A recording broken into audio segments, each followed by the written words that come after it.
In an age of shadows, when England was a broken land without a king, a whisper of magic echoed through the realm. The great King Uther Pendragon was dead, and the kingdom he had held together with strength and will had fractured. Warlords and ambitious nobles tore at the country, each claiming the right to rule, their greed and battles plunging the people into despair and chaos. The land cried out for a leader, a true king who could heal its wounds and unite its people under one banner. Then, one Christmas morning, a miracle appeared in the heart of London, in a churchyard beside the city's greatest cathedral. A massive stone stood where nothing had been the day before, and embedded deep within it was a magnificent sword.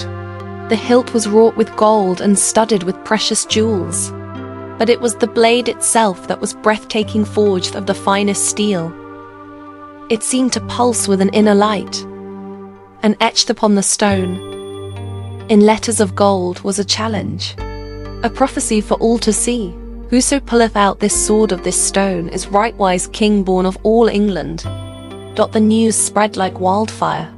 From every corner of the fractured kingdom, the mighty and the powerful came to test their worth. Proud dukes, boasting of their noble lineage, wrapped their hands around the hilt and pulled until their faces turned purple. But the sword remained unmoved.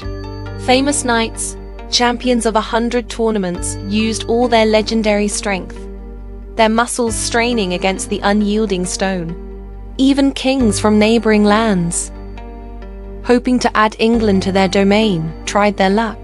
They grunted, they sweated, they cursed, but the sword did not budge so much as a hair's breadth. It was as if the stone and the sword were one, mocking the arrogance of men who sought power through might alone. For years, the sword and the stone became a symbol of their failure, a monument to a kingdom without a true king. Watching all this from the shadows was a figure cloaked in mystery and starlight, Merlin, the great wizard. He was older than the oldest trees, his eyes holding the wisdom of ages. He knew the secrets of the past and the threads of the future. He had placed the sword there, a test of character, not of strength. Merlin knew the prophecy was not about the strongest arm or the noblest bloodline, but about destiny itself, and he knew the one destined to fulfill it. He was not a lord or a knight, but a young boy named Arthur, living a humble life, unaware of the great future that awaited him. Arthur was the foster son of a good and honest knight, Sir Ector. He grew up alongside Sir Ector's own son, Kay, whom he served as a loyal squire. Arthur was kind, honest, and humble, with no thought of crowns or glory. His world was one of mucking out stables, polishing armor, and running errands. He knew nothing of his true parentage, that he was the hidden son of the late King Uther, spirited away by Merlin as a baby to protect him from his father's enemies. Years passed, and a great tournament was called in London, drawing knights from all over the land. Sir Ector travelled to the city with his son Sir Kay, who had recently been knighted, and Arthur went along as his squire.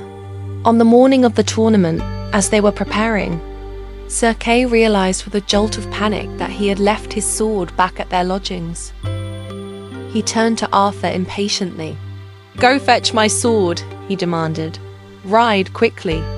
Always eager to serve, Arthur galloped back through the bustling streets, but when he reached the inn, he found it locked and empty. Everyone had gone to the tournament. Desperate, Arthur worried that his brother would miss the joust and face shame. What could he do? Then, as he rode through the deserted city, he remembered.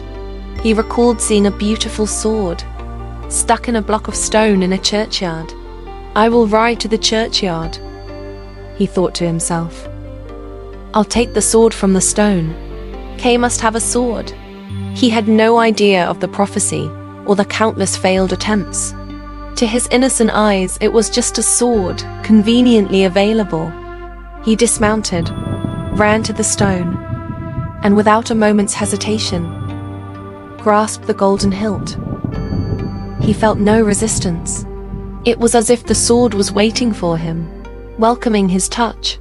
With a single effortless pull, the sword slid smoothly from the stone. Light flared from the blade, dazzling and pure in the cold winter air. Arthur, thinking of nothing but getting the sword to Kay, rushed back to the tournament grounds. When he presented the sword to Sir Kay, his brother stared at it, his eyes wide with disbelief.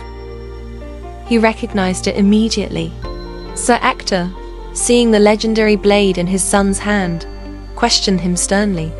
At first, Kay tried to claim he had pulled it from the stone himself, but under his father's steady gaze, the truth came out.